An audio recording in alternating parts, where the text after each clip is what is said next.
যে কোনো সরকারি চাকরির পরীক্ষাতে তোমরা এই ধরনের প্রশ্নগুলো পেয়ে যাবে।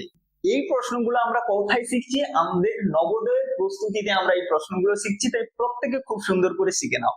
দেখো, কোনো আমরা এক্স ধরবো না, ওয়াই ধরবো না, কিচ্ছু ধরবো না, জাস্ট সুন্দর করে কনসেপ্ট দিয়েই, ধারণা দিয়েই আমরা অঙ্কের সমাধানগুলো কিভাবে করব। দেখো কি বলা রয়েছে, the price of a cow is 8 rupees more than the price of a buffalo।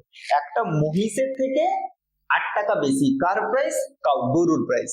এবারে বলেছে if the total price of the cow and buffalo, যদি মহিষ এবং গরুর মোট মূল্যটা আমাদের কত দেয়া রয়েছে 1570, what will be the price of the cow?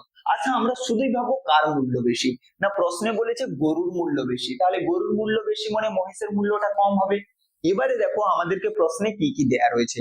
আমাদেরকে দেয়া রয়েছে গরু আর মহিষের মূল্যের সমষ্টি দেয়া রয়েছে, সেই সঙ্গে গরু আর মহিষের মূল্যের পার্থক্য দেয়া রয়েছে। কেন পার্থক্য দেয়া রয়েছে?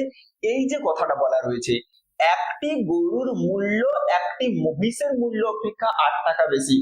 প্রত্যেকে মনে রাখবে, যখনই কোনো একটা জিনিস আর একটা জিনিসের থেকে কত বেশি বা কম বলা থাকবে, সেটাই হবে তাদের বিয়োগফল। যেমন আমি তোমাদেরকে যদি বোঝাই 10 আর 8, যদি বলি 10 8 এর থেকে কত বেশি, তোমরা বলবে 2 বেশি। আমি যদি বলি 8 10 এর থেকে কত কম, 2 কম। আচ্ছা, 10 থেকে 8 বাদ দিলে কি 2 আসে না?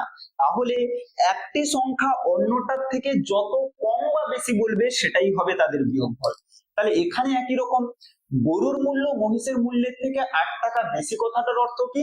গরুর মূল্য থেকে যদি আমরা মহিষের মূল্যকে বিয়োগ করি, আমাদের কত আসবে? 2 টাকা আসবে। তাহলে দুটো জিনিসের বিয়োগফল দেয়া রয়েছে, দুটো জিনিসের যোগফল দেয়া রয়েছে।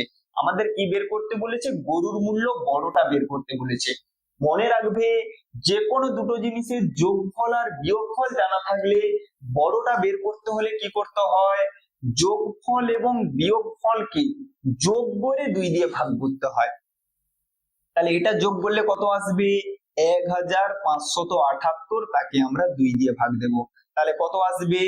2 7 14, 1 নামলে 17, 2 8 16, 1 নামলে 18, 2 9 18। তাহলে 789 টাকা আমাদের সঠিক উত্তর হয়ে যাবে, অপশন এ তে রয়েছে। যদি বোঝা গিয়ে থাকে একই ধরনের একটি প্রশ্ন রয়েছে, কলমের মূল্য এবং পেন্সিলের মূল্যের যোগফল দেয়া রয়েছে, কলমের মূল্য এবং পেন্সিলের মূল্যের বিয়োগফল দেয়া রয়েছে, প্রত্যেকে কমেন্টে জানাবে কলমের মূল্য কত, প্রত্যেকে কমেন্টে জানিয়ে যাবে।